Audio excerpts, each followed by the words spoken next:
네. 오늘은 로마서 3장 1절로 8절 말씀을 통해서 유대인의 반발이란 제목으로 여러분과 은혜를 나누겠습니다.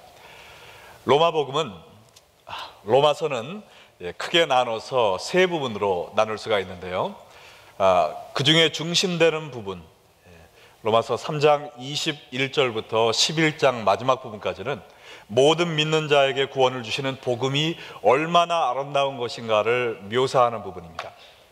12장 후반부에는 이러한 귀한 복음을 받은 우리가 어떻게 살아야 되겠는가라고 이야기하고요, 로마서 전반부에는 우리가 이런 귀한 복음을 받아들여야만 살 수 있는 죄인이란 사실을 계속해서 이야기해 주고 있습니다. 그래서 우리가 로마서 1장에서는 예수 믿지 않는 사람들의 죄악에 대해서 사도 바울이 이야기를 해 주었고, 지난 몇 주 동안 저희가 공부한 로마서 2장에는 유대인들 또 종교를 가진 사람들의 죄악에 대해서 사도 바울이 이야기를 했습니다. 오늘 로마서 3장 1절로 8절 말씀에 보면은 사도 바울이 유대인들의 죄를 정죄했을 때 이 말씀을 들었던 유대인들이 내가 왜 죄인이야 하면서 내가 죄인이 아니라는 것을 핑계대는 그런 모습이 나오고 있습니다.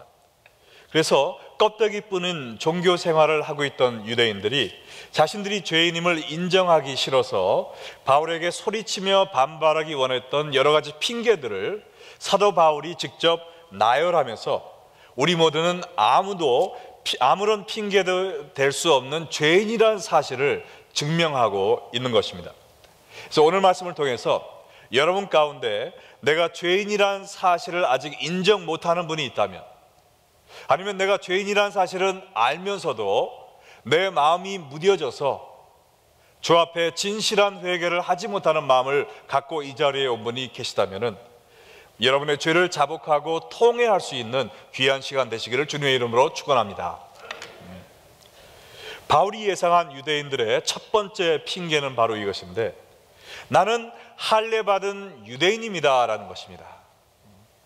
로마서 3장 1절로 2절에 보면 그런즉 유대인의 나음이 무엇이며 할례의 유익이 무엇이냐, 범사에 많으니 우선은 그들이 하나님의 말씀을 맡았음이니라, 이렇게 얘기하고 있습니다. 이 사도 바울의 이야기를 듣던 유대인들이 속으로 이런 생각을 했을 것 같습니다. 아니, 우리는 하나님의 택함을 받은 선민 유대인이고 그 거룩한 증표로 난지 8일 만에 할례까지 받았는데 우리가 할례 받은 유대인이란 사실이 아무것도 아니라는 이야기입니까? 라고 반문할 수 있었을 것입니다. 여기에 대해서 바울이 이야기하기를, 아닙니다, 여러분이 할례 받은 유대인이라는 사실은 너무나도 엄청난 축복이고 특권인 것입니다 라고 먼저 이야기하고 있습니다. 여러분이 택한 백성이기 때문에 그 애굽에서 종살이를 하고 있을 때 하나님께서 10가지 재앙을 내리시면서 여러분을 구출하지 않으셨습니까? 여러분이 홍해 바다 앞에 다다랐을 때 뒤에서는 애굽 군대가 쫓아오고 있을 때 어찌할지를 몰라 발을 동동 굴렀지만 하나님께서 홍해를 가르셔서 여러분을 구출하시고 애굽 군대는 수장시키신 일을 기억하지 못하십니까? 광야에서 40년 동안 먹을 것이 없을 때 하나님이 만나를 내려주시고, 또한 먹을 것이 없을 때 바위에서 생수를 솟아나게 하신 것을 기억하지 못하십니까? 이 모든 것이 여러분이 하나님의 택하신 선민이기 때문에 받았던 하나님의 놀라운 축복이었습니다 라고 이야기를 하면서, 그러나 이 모든 축복 중에서 가장 큰 축복이 하나 있는데 그것은 바로 여러분이 하나님의 말씀을 맡은 자가 되었다는 사실입니다 라고 얘기하고 있습니다. 이방인들은 하나님의 말씀을 받지 못해서 하나님이 누구신지를 몰랐습니다.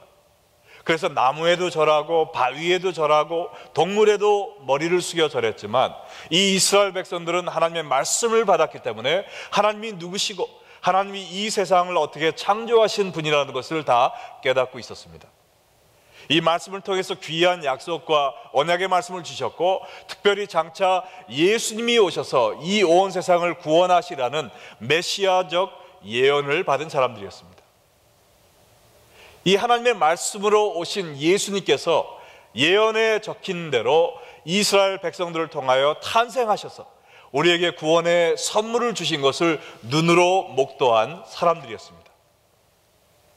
이렇듯 유대인으로서 할례받은 하나님의 선민이 된 것은 너무나도 큰 축복이다라고 이야기를 하면서 사도 바울이 여기서 무엇이라 얘기하냐면 너희들이 하나님의 말씀을 맡은 자니라라고 얘기하고 있습니다. 이 맡은 자라는 그 단어에 우리가 주의해 봐야 되는데요, 이 할례받은 유대인들은 하나님의 선민으로 택함을 받은 특권뿐만 아니라 엄청난 책임을 맡았다는 거죠. 하나님의 말씀을 받았다는 것은 내가 그 말씀을 통해서 나만 구원받고 내 삶을 즐기라는 것이 아니고 그 받은 말씀을 순종하며 살고 더 나아가서는 이 말씀을 온 세상에게 전하라라는 책임을 주셨다는 이야기인 것입니다. 그러나 이 유대 사람들이 하나님께 택함을 받은 선민이란 사실만 자랑하고 다녔지 이 특권만 누릴 줄 알았지 하나님이 주신 책임을 다하지 못한 죄를 지금 이야기하고 있는 것입니다.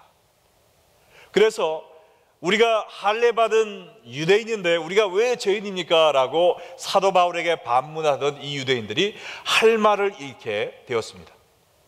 우리가 이런 귀한 특권을 받았지만 그 특권만 누렸지 하나님이 주신 이 책임을 전하지 못하는, 그 책임을 다하지 못하는 무책임한 삶을 살았구나라고 인정하지 않을 수 없게 되었던 것입니다.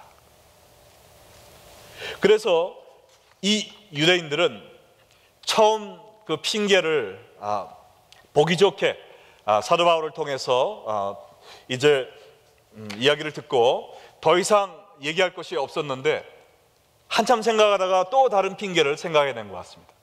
그 두 번째 핑계가 3절과 4절에 있는데 그것은 무엇이냐면 자신들이 하나님의 말씀을 맡은 자로서 설사 말씀을 잘 믿지 않고 지키지 않았다 할지라도 하나님은 이 말씀을 통해서 우리에게 약속하신 그 수많은 언약과 약속의 말씀을 신실하게 지키는 분 아닙니까?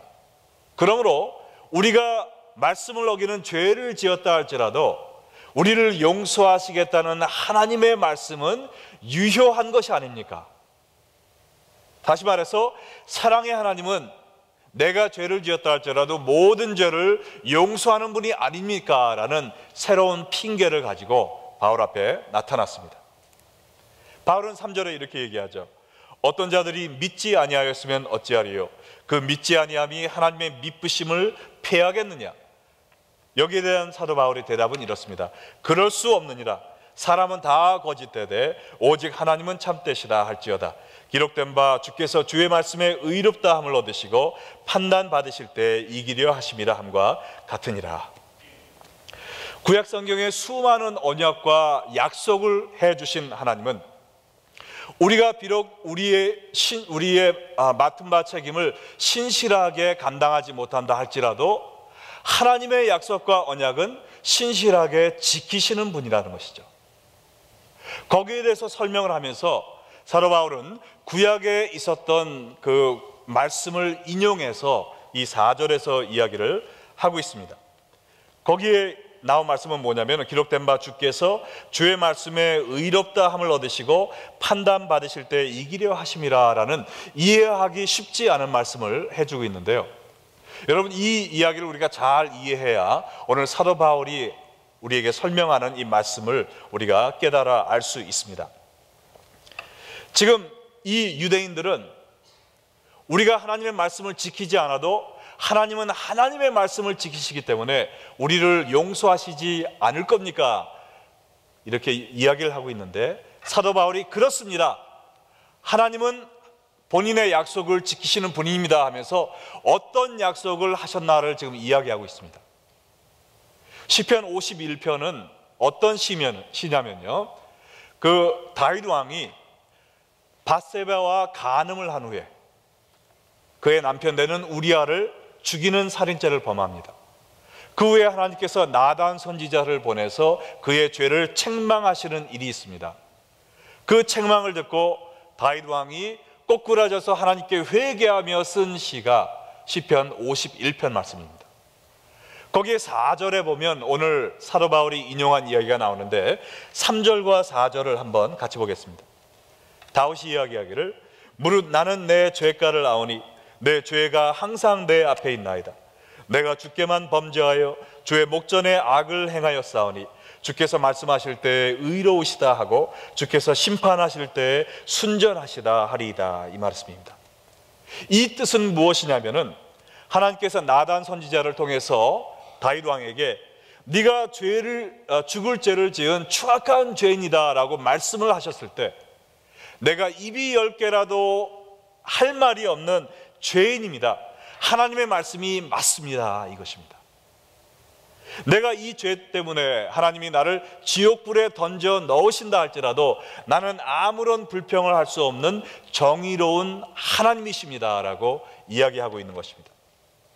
다시 말해서 사도 바울은 유대인들에게 이야기하기를 당신들이 맞습니다. 우리가 신실하지 못해도 하나님은 신실하신 분이신데 하나님이 하신 약속은 2가지인 것을 기억하시기 바랍니다. 우리가 죄를 지을 때 우리를 사랑하심으로 말미암아 우리에게 계속해서 회개할 수 있는 기회를 주십니다. 이 다윗에게 나단을 통해서 회개할 기회를 주신 것처럼 하나님은 사랑으로 인내하시는 분이십니다. 그러나 그와 동시에 우리가 회개하지 않으면 주님이 주시는 그 형벌을 감당할 수밖에 없는 우리임을 깨달아야 됩니다. 하나님은 사랑의 하나님이시며 또한 공의의 하나님이기 때문에 회개하지 않고 죄 속에 거하는 자들을 형벌하시기로 약속하신 하나님이십니다. 그러므로 이 다윗도 그가 하나님 앞에 죄를 지었을 때 꼼짝없이 주여 저는 입이 1만 개라 할지라도 할 말이 없습니다. 하나님의 심판이 정당하십니다 라고 고백할 수 없었던 것을 기억하십시오. 하나님은 여러분을 사랑하셔서 회개하기를 원하시지만 우리가 로마서 1장에서 본 것처럼 우리가 회개하지 않고 계속 죄 가운데 거하면은 우리를 죄 가운데 내어버려 두사 죄 속에 멸망하고 마지막 심판 때 형벌을 피할 수 없는 그 자리까지 추락하도록 내버려 두시는 그러한 때가 온다는 것을 이야기하고 있는 것입니다.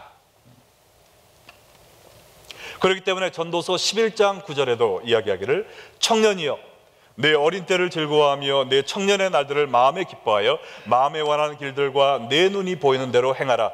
그러나 하나님이 이 모든 일로 말미암아 너를 심판하실 줄을 알라 그랬습니다. 우리는 우리의 자유대로 마음껏 살 수 있는 권리가 있습니다. 그러나 우리가 죽은 후에는 하나님께서 반드시 심판을 하실 것임을 경고해 두신 것을 우리가 깨달아야 될 것입니다. 여러분 가운데서도 내가 말씀을 잘 안 믿고 불순종하며 살고 있지만 그래도 하나님은 사랑이시니까 나를 용서해 주시겠지 이러한 기대를 갖고 사시는 분이 계십니까?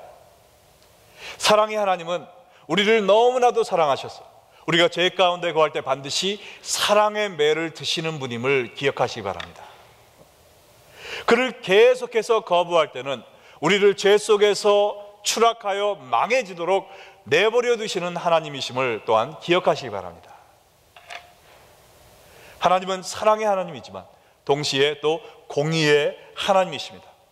하나님을 우습게 보고 방종하는 삶을 계속 살았다가는 하나님의 심판을 피할 수 없다는 이 경고를 마음속에 담아 두시기 바랍니다. 그래서 이제 2번째 핑계도 보기 좋게 퇴짜를 맞은 유대인들은 3번째 말도 안 되는 궤변을 늘어놓기 시작을 합니다. 3번째 유대인들이 갖고 오는 이 핑계는 이거예요. 그렇지만 내 불의가 하나님의 의를 더 빛나게 하지 않았습니까? 로마서 3장 5절과 6절에 보면 그러나 우리 불의가 하나님의 의를 드러나게 하면 무슨 말 하리요? 내가 사람의 말하는 대로 말하노니 진노를 내리시는 하나님이 불의하시냐? 결코 그렇지 아니하니라. 만일 그러하면 하나님께서 어찌 세상을 심판하시리요? 자, 바울이 다윗의 회개에 대한 시편을 인용하면서 하나님이 나단 선지자를 통해 다윗이 그의 죄를 시인하고 다시 한번 회개할 수 있도록 인내하시면서 이런 회개할 기회를 주신 이야기를 하니까 유대인들은 엉뚱한 궤변으로 자신들의 죄를 정당화시키려고 노력하고 있습니다. 나단을 통해 그에게 회개할 기회를 주신 하나님의 은혜를 모든 사람이 볼 수 있게 된 것은 바로 다윗이 죄를 지었기 때문 아닙니까? 다윗이 처음에 죄를 안 지었다면 하나님의 그러한 자비와 긍휼을 어찌 사람들이 알 수 있었겠습니까? 그러므로 다윗의 죄로 인해 하나님의 자비가 더욱더 널리 알려졌기 때문에 다윗이 죄로 인해 형벌을 받는 것이 아니라 오히려 상을 받아야 되지 않겠습니까? 라는 궤변을 늘어놓고 있습니다. 아주 말도 안 되는 막가파 이런 궤변이죠. 이것은 꼭 뭐와 같냐면요, 가룟 유다가 이야기하기를 내가 은삼신냥에 예수님을 팔아 넘겼기 때문에 예수님이 십자가에서 못 박혀 돌아가신 것이 아닙니까? 예수님이 십자가에서 돌아가셨기 때문에 여러분이 지금 온 세계 사람들이 구원받은 것입니다. 그러므로 내가 예수님을 팔아 넘긴 것에 대한 상을 받아 마땅한 사람입니다. 왜냐하면 나의 죄로 인하여 만민이 구원받는 선한 이런 결과가 일어났기 때문입니다. 이것이 말이 됩니까? 안 됩니까? 말이 안 되죠. 그러나 이러한 억지를 쓰고 있었던 것입니다. 여기에 대해서 사도 바울은 대답하기를 결코 그럴 수 없느니라. 말도 안 되는 말 하지 마세요, 이렇게 얘기를 하고 있죠. 만약에 하나님이 악한 죄를 지은 사람을 선한 결과가 났다고 상 주시는 하나님이라면 하나님이 어떻게 이 온 세상을 공의롭게 심판하는 심판주가 될 수 있겠습니까? 라고 얘기하는 거죠. 비록 하나님이 모든 일이 합력하여 선을 이루게 하시는 놀라운 분이시기 때문에 여러분의 죄로 인해 망할 뻔했던 그런 모든 사람들이 하나님의 사랑으로 인해 구원함을 받게 되었다 할지라도 모든 일이 합력하여 선을 이루게 하신 자는 하나님이시지 여러분이 아니라는 거죠. 그렇기 때문에 하나님이 영광 받으신다 할지라도 당신들은 당신의 죄악으로 인하여 형벌받아 마땅함을 깨달으시기 바랍니다 라고 이야기하고 있습니다. 이 사실을 유대인들이 제대로 깨닫게 하기 위해서 7절과 8절에 똑같은 얘기를 다시 한번 합니다. 그러나 나의 거짓말로 하나님의 참되심이 더 풍성하여 그의 영광이 되었다면 어찌 내가 죄인처럼 심판을 받으리요? 또는 그러면 선을 이루기 위하여 악을 행하자 하지 않겠느냐? 어떤 이들이 이렇게 비방하여 우리가 이런 말을 한다고 하니 그들은 정죄받는 것이 마땅하니라. 내가 악을 행함으로 선이 이루어졌다면 나는 죄인처럼 심판을 받을 필요가 없고 오히려 상을 받아야 된다라고 얘기하는 사람들은 정죄받는 것이 마땅하다, 맞아도 싸다 이 말입니다. 비 오는 날 먼지 날 때까지 맞아야 된다는 거죠. 그러면 오늘 본문의 결론이 무엇입니까? 결론은 이 세상 어느 누구도 하나님 앞에서 우리의 죄를 정당화시킬 수 있는 사람은 없다는 것입니다. 표면적인 종교적인 생활의 껍질로 우리의 죄를 가릴 수가 없습니다. 공의의 하나님을 무시하고 사랑의 하나님이 모두 다 용서해 주겠지라고 생각하면은 허황된 꿈이라는 것입니다. 나의 죄로 인해 하나님의 의가 드러났으므로 내가 오히려 상을 받아야 한다는 생각은 이상한 발상이죠. 오히려 내가 하나님의 공로를 가로채려 함으로 더 큰 죄값을 받게 되는 것입니다. 그러면 어떠한 방법으로도 우리 죄를 숨기거나 가릴 수 없음을 깨달은 우리가 해야 될 것은 무엇일까요? 우리의 죄를 어떻게 해결할 수 있겠습니까? 땅을 파서 묻을 수도 없어요. 저 사람 때문에 그랬어요 라고 핑계할 수도 없습니다. 우리의 죄를 해결할 수 있는 방법은 딱 한 가지인데 겸손한 마음으로 우리의 죄를 회개하는 것입니다. 할렐루야. 이 길밖에는 우리의 죄를 해결할 방도가 없습니다. 그런데 회개는요, 단순히 하나님 내가 이 죄를 지었으니까 용서해 주세요 라고 주문을 외우듯이 한마디 던지면 하나님이 우리 죄를 자동적으로 용서해 주는 것이 아닙니다.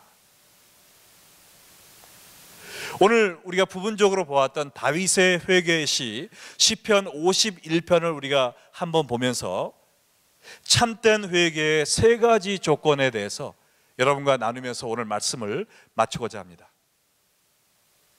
우리가 지은 죄를 하나님 앞에 완전히 깨끗이 해결받기 위해서 어떻게 해야 되는가? 첫 번째는 죄를 자백함으로 회개하는 것입니다.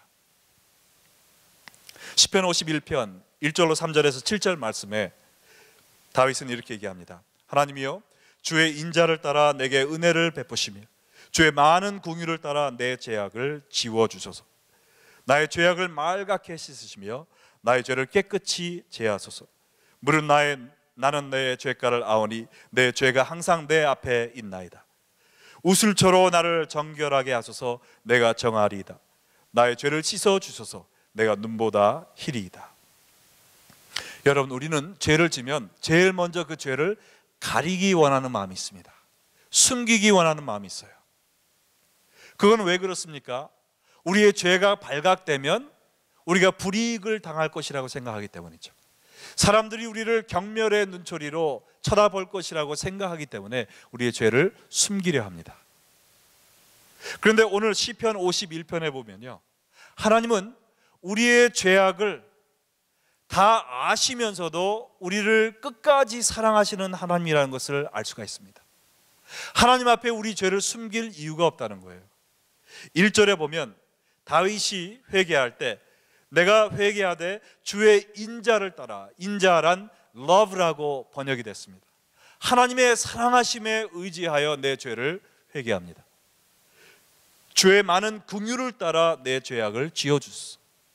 컴패션을 가진 하나님이기 때문에 내 죄를 회개할 때 나를 채찍질하지 않으시고 나를 버리지 않으시고 나를 포기하지 않으시고 내가 용서받기 원하는 것보다 더 많이 나를 용서해 주기 원하시는 하나님을 믿기 때문에 내가 주 앞에 내 죄를 고백합니다 라고 이야기하는 것입니다. 우리가 아무리 많은 죄를 지었다 할지언정 하나님의 은혜는 그 모든 죄보다 훨씬 더 크고 위대하시기 때문에 우리 모든 죄를 덮고도 남는 위대한 은혜임을 믿으시기 바랍니다. 그러면 우리가 죄를 지을 때 숨길 이유가 없어요. 하나님이 이미 다 보고 계십니다. 우리의 더러운 모습을 보고도 끝까지 사랑하십니다. 그리고 내가 너를 용서하기 원하노라. 너의 죄를 용서하기 위해서 내 하나밖에 없는 예수 그리스도를 십자가에 못 박혀 죽게 한 것을 알지 못하느냐? 왜 나에게 너의 죄를 고하지 않느냐라고 한탄하고 계십니다. 여러분, 오늘 7절 말씀해 보면 우슬초로 나를 정결하게 하소서 그랬는데요, 우슬초가 뭔지 아십니까? 그 스펀지 같이 생긴 식물이라 그래요. 그 당시에는 스펀지가 없었기 때문에 물을 이렇게 잡아 올릴 때 또 다른 데로 옮길 때는 이 우슬초를 사용을 했는데 언제 사용되느냐? 구약시대에 제사를 드릴 때요, 그 어린 양이 제물로서 피를 흘리고 죽었을 때 그 피를 우슬초로 이렇게 빨아들이는 것입니다. 그리고 그들의 죄가 적혀있던 그 제단 위에 그 어린 양의 피를 뿌리는데 사용됐던 것이 바로 우슬초인 것입니다. 그러므로 이 다윗 시대에도 그가 그의 죄를 하나님께 회개할 때 앞으로 오셔서 우리를 위하여 그 귀한 보혈을 뿌리실 예수님에 의지하여 지금 회개 기도하고 있는 것입니다. 하나밖에 없는 아들을 십자가에서 죽게 할 만큼 우리를 사랑하신 하나님이 나에게 너의 죄를 다 고하라, 나는 이미 용서했노라 라고 말씀하실 때 우리가 그 죄를 고하지 않고 도망다니면서 하나님의 눈으로부터 숨으려고 하기 때문에 그 죄를 용서받지 못하고 있다면 얼마나 큰 불행이겠습니까? 여러분, 우리는 하나님 앞에 죄를 지었을 때 도망갈 구석이 없어요. 다 보고 계십니다. 그리고 도망갈 필요도 없습니다. 왜냐하면 하나님은 우리의 죄 진 그 모습까지 불쌍히 여기시고 긍휼히 여기시는 분이시기 때문에 그렇습니다. 여러분, 아직 하나님께 회개하지 못한 죄가 있다면 아무 걱정 마시고 주 앞에 회개로 나아가시기 바랍니다. 여러분, 제가 한 가지 좀 창피한 얘기 하겠는데요, 한국에서 우리가 자라날 때 집집마다 그 목욕탕이 있는 게 아니잖아요. 샤워 시설이 없는 집이 많았습니다. 저희 집도 그랬는데요. 제가 아마 국민학교 5, 6학년쯤 됐을 때 겨울방학이 3개월인데 내가 샤워를 안 하고 목욕을 안 하고 얼마나 오래 견딜 수 있나 한번 시험해 보자라고 혼자서 그런 놀이를 한 적이 있는데 일주일이 지나가고 한 달이 지나가고 2달이 지나갔습니다. 그러니까 부잣집 아들처럼 기름기가 쫙 깔리더라고요. 그래서 이제 학교 시작할 날이 얼마 안 남았으니까 안 되겠다, 목욕탕에 가서 좀 때를 밀어야 되겠다 했는데 제 몸을 보니까 목욕탕에 갈 수가 없는 거예요. 왜냐하면 그렇게 오랫동안 씻지 않으니까 때가 이렇게 쫙 줄이 가더라고요. 그래서 까만 줄이 몸마다 이렇게 쫙쫙 가 있어요. 그래서 창피해가지고 목욕탕에 갈 수가 없는 거예요. 그래서 제가 고민이 생겼습니다. 목욕탕에 가긴 가야 되는데 너무나 더러워서 갈 수는 없고, 그래서 그 어린 나이에 제가 어떻게 했는지 아세요? 아무도 모르는 잠자는 그 어두컴컴한 그 시간에 주전자에 물을 끓여가지고 찬물하고 섞어가지고 침 묻혀가지고 제가 때를 다 대강 밀어내고 그 다음에 목욕탕에 갔다 왔다는 거 아닙니까? 제가 왜 이렇게 지저분한 말씀을 여러분에게 드리느냐, 우리가 영적으로도 이러한 삶을 살 때가 너무나도 많이 있습니다. 우리가 사람들 앞에 옷을 입고 우리의 죄를 가리는 건 참 잘하죠. 교회에 와서도 예수님 잘 믿는 것처럼 내 치부를 드러나지 않기 위해서, 죄를 씻기보다는 죄를 드러내지 않게 하기 위해서 가리는 데도 신경을 많이 씁니다. 그러면서 하나님 앞에조차 나아갈 수 없는 그러한 불쌍한 우리의 죄된 모습을 보면서 주여, 저는 회개도 하지 못합니다. 주님이 내가 얼마나 더러운 죄인인지 알면 깜짝 놀라실 거예요 하면서 회개 기도도 제대로 하지 못할 때가 있는 것이 우리의 사실 아닙니까? 그러나 오늘 하나님은 분명히 말씀하고 계십니다. 너희가 더 이상 내 앞에 너의 죄로 물든 그 때를 숨길 이유가 없다. 나는 너의 그 죄된 모습, 때 묻은 그 모습 그대로 사랑하고 있어. 그리고 너를 씻어주기 원한다 라고 말씀하고 계십니다. 여러분이 어떤 죄악을 범했던지 간에 오늘 우리를 사랑해 주시고 용서해 주시기 원하시는 하나님 앞에 죄를 자백함으로 회개하심으로 용서함을 받는 여러분 되시기를 주님의 이름으로 축원합니다. 아멘. 자, 두 번째로 우리가 참된 회개를 하기 위해서는요, 통회하는 마음으로 회개를 해야 됩니다. 그냥 입으로 주문 외우듯이 그냥 모든 죄를 자백한다고 해서 자동적으로 우리 죄가 씻어지는 것이 아닙니다. 우리 몸에 묻은 때도 박박 밀어야 때가 나오는데 그 우리의 마음속에 쩌든 그 죄가 그냥 한번 고백한다고 씻어지겠습니까? 성경은 이렇게 얘기하죠. 시편 51편 17절에 하나님께서 구하시는 제사는 상한 심령이라. 하나님이여, 상하고 통회하는 마음을 주께서 멸시하지 아니하시리라. 다윗은 이러한 상하고 통회하는 심령으로 자기가 회개했음을 고백하고 있습니다. 다윗의 회개를 적은 또 다른 시편시가 6편인데요 6편 6절에서 어떻게 다윗이 회개했는가 이야기를 하고 있어요. 내가 탄식함으로 피곤하여 하나님 앞에 하도 부르짖었더니 숨이 헐떡일 정도로 피곤해졌다 이 말입니다. 왜 그래요? 밤마다 눈물로 내 침상을 띄우며, 눈물을 얼마나 많이 흘렸으면 다윗의 눈물로 인하여 침상이 둥둥 뜰 정도로 그렇게 많이 울었겠습니까? 물론 과장된 표현이겠죠. 그러나 그럴 정도로 눈물을 많이 흘리며 회개했다는 것입니다. 내 요가 다 내 눈물로 적실움을 받을 정도로 회개했다는 것이죠. 여러분, 죄 짓는 건 쉽지만요, 회개하는 것은 쉽지가 않습니다. 우리가 더러운 아주 페인트 묻는 것은 쉽지만 그 페인트 벗겨내는 거 얼마나 힘듭니까? 그와 마찬가지로 참된 회개는 우리의 상한 심령을 가질 때 나의 죄로 인하여 예수님이 십자가에 돌아가셨다니 내가 그러한 엄청난 죄를 지었구나 하면서 가슴을 치며 주 앞에 통탄하며 통회하고 자복하는 그 위치에 들어갈 때 비로소 우리의 죄가 씻어지는 것입니다. 제가 우리 와이프한테 무슨 잘못을 해도요, 그럼 I'm sorry라고 얘기하잖아요. 그럼 제가 진정으로 미안하다는 말을 안 할 때는 우리 와이프가 뭐라 그러냐면 Do you really mean that? 진심으로 지금 미안하다 그러는 거야? 꼭 그 얘기를 얄밉게 하더라고요. 그냥 받아주면 얼마나 좋겠어요. 왜냐면 진심이 담기지 않은 사과는, 회개는, 그거는 아무 소용도 없거든요. 하나님도 우리의 말만 들으시는 것이 아니라 마음을 보십니다. 중심을 보십니다. 하나님 앞에 자복하고 통회하는 마음으로, 옷을 찢지 말고 내 마음을 찢으라고 요엘서도 얘기한 것처럼 우리가 주 앞에 통회하는 마음으로 가슴을 치며 회개를 할 때 하나님께서 주시는 참된 용서를 경험할 수 있는 것입니다. 이러한 겸손한 죄의 자백과 진실된 통회하는 그런 마음의 회개가 있을 때 비로소 세 번째, 참된 회개의 세 번째 인그리디언인 메뉴인 변화의 삶으로 회개의 열매를 맺는 그런 결과가 나타나는 것입니다. 참된 회개를 이루기 위해서는 회개의 열매를 맺어야 돼요. 변화된 삶으로 회개의 열매를 맺어야 되는데, 왜냐하면 회개라는 말의 참뜻은요, 메타노이아라는 말인데요, 이 말의 참뜻은 입으로 나의 죄를 고백하다라는 말이 아닙니다. 가슴을 치며 회개하다라는 말이 아닙니다.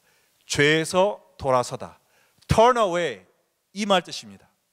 그렇기 때문에 우리가 회개하고 또 죄짓고 회개하고 또 죄짓는 것은 우리가 회개하려고 노력을 했지만 회개하지 못한 사람의 모습입니다.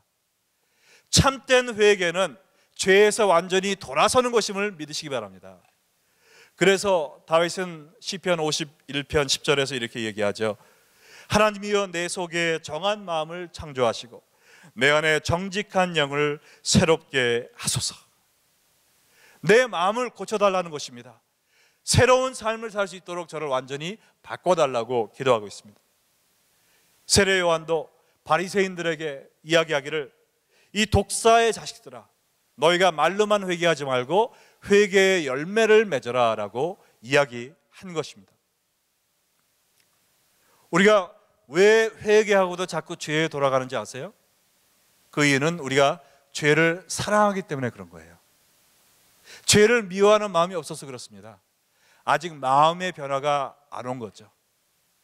성 어거스틴이 참회록을 썼는데, 성 어거스틴이 젊었을 때 굉장히 문란한 삶을 살았다고 합니다. 특별히 성적으로 굉장히 문란한 삶을 살던 사람이었는데, 어느 날 말씀을 접하고 회개를 하는데 그의 입에서 나온 회개 기도가 이거였대요. 하나님, 저를 이 정욕의 죄에서 건져주세요. 간절히 기도를 했는데 그 기도하는 그 순간 자기의 마음 한구석에서 또 다른 기도가 올라오는 것을 느꼈다고 했는데, 그 기도는 무엇이냐? 그러나 아직은 말고요, 저를 구원해 주세요. 그런데 아직은 제가 이 죄를 너무나 사랑해요. 아직은 아니에요 라는 이 두 가지의 상반된 기도를 올리고 있는 자기의 자신을 발견했다라고 고백하고 있습니다. 여러분, 그것이 우리의 모습이 아닙니까? 정말 하나님의 뜻대로 살기 원합니다. 저를 고쳐주세요, 새롭게 해주세요 라고 기도하지만 저희들 마음속에 아직도 죄를 사랑하는 마음으로 쪄들어 있는 것이 저의 모습이 아니란 말입니까? 우리가 어떻게 하면 회개의 열매를 맺는 삶을 살 수 있습니까? 더 노력한다고 될까요? 입술을 깨물어서 혈서를 쓴다고 우리가 회개의 열매를 맺을 수 있을까요? 마음을 새롭게 함으로 변화를 받아 그랬죠. 이 다윗이 기도한 것처럼 하나님, 내 속에 정한 마음을 창조하여 주시옵소서라는 기도가 필요한 것입니다. 하나님 먼저 내 마음을 바꿔주시고 Create in me a clean heart 그랬잖아요. 내가 선한 사람으로 변할 수가 없습니다. 하나님이 내 마음속에 선한 마음을 창조해 주셔야 내가 선한 행동을 할 수 있는 것입니다. 내가 회개하고 눈물 뿌리고 이제는 안 그래야지 다짐한다고 해서 내가 변하는 게 아니란 말이죠. 내가 선한 회개의 열매를 맺을 수 있는 것은 오로지 하나님께만 의지해야 돼요. 하나님이 내 속에 선한 마음을 만드셔야 되는데, 그러면 내가 할 일은 무엇이냐? 내 마음을 하나님으로 가득 채우는 것입니다. 하나님이 내 마음속에 좌정하셔서 나의 마음의 못된 부분을 뜯어 고칠 수 있도록 하나님을 계속해서 내 마음속으로 모셔드리는 것이죠. 이렇게 눈보라가 휘몰아쳐도 예배에 찾아 나오신 여러분들처럼 우리가 계속 주님께 예배드리는 그 모습, 그것이 하나님을 우리의 마음속에 모셔드리는 것이죠. 우리가 온 교회가 성경 통독을 열심히 하고 있는데요, 어린아이들까지 하고 있는데, 날마다 피곤해도 성경을 비면서 하나님의 말씀을 내 마음속에 심어놓는 것, 그것이 또한 하나님으로 내 마음을 채워놓는 것이 아니겠습니까? 그리고는 기도해야 되죠. 이 다윗이 하나님 내 속에 정한 마음을 창조하여 주시옵소서라고 울부짖은 것처럼, 우리도 새벽마다 나와서 울부짖고 집에서 기도하고 차 타고 다니면서 기도하고, 특별히 우리가 금요일날 저녁 8시마다 미스바 찬양 기도에 점점 뜨거워지고 있는데요, 여기 나와서 함께 회개하며 주여 저의 마음을 씻어주시고 제 마음속에 정한 마음을 창조하여 주시옵소서 간절히 기도함으로 말미암아 우리의 마음이 하나님으로 가득가득 채워질 때 하나님께서 우리의 마음을 새로운 마음으로 창조시켜 주시고요, 거기에서 우리가 변화된 모습으로 정말 승리의 삶을 살 수 있는 것입니다. 오늘 주회전을 찾아 나온 여러분들 가운데 아직도 진실한 회개를 하지 못한 분들 계십니까? 남들도 다 하는 건데 뭐 이 정도쯤이야 하나님 눈 감아 주시겠지. 하나님은 다 용서해 주는 하나님인데, 그래도 내가 교회에서 이런 직분도 받고 열심히 섬기는데 좀 봐주지 않겠어? 이 모든 것은 아무 쓸데없는 잘못된 것들입니다. 오직 예수 그리스도의 보혈만 우리의 죄를 씻을 수 있습니다. 그 예수 그리스도의 보혈의 공로를 경험하기 위해서는 오늘 우리가 말씀을 들은 것처럼 우리의 죄를 겸손히 자백해야 되는 것입니다. 가슴을 찢는 진실된 마음으로 통회하며 우리의 죄를 회개해야 되는 것입니다. 그리고 나에게 새로운 마음을 창조해 주시도록 날마다 하나님으로 또 하나님의 말씀으로 내 자신을 채울 때 비로소 우리가 변화된 새로운 모습을 소유하게 될 줄로 믿습니다. 이 시간 우리 들으신 말씀을 생각하시면서 다 같이 정말 주여 저도 이런 참된 회개를 하기 원합니다. 우슬초로 제 마음을 정케 하여 주시옵시고 제 마음속에 정한 마음, 깨끗한 마음 창조하여 주셔서 회개의 열매를 맺고 하나님께 영광 돌릴 수 있는 제가 되게 하여 주시옵소서. 우리 다 같이 통성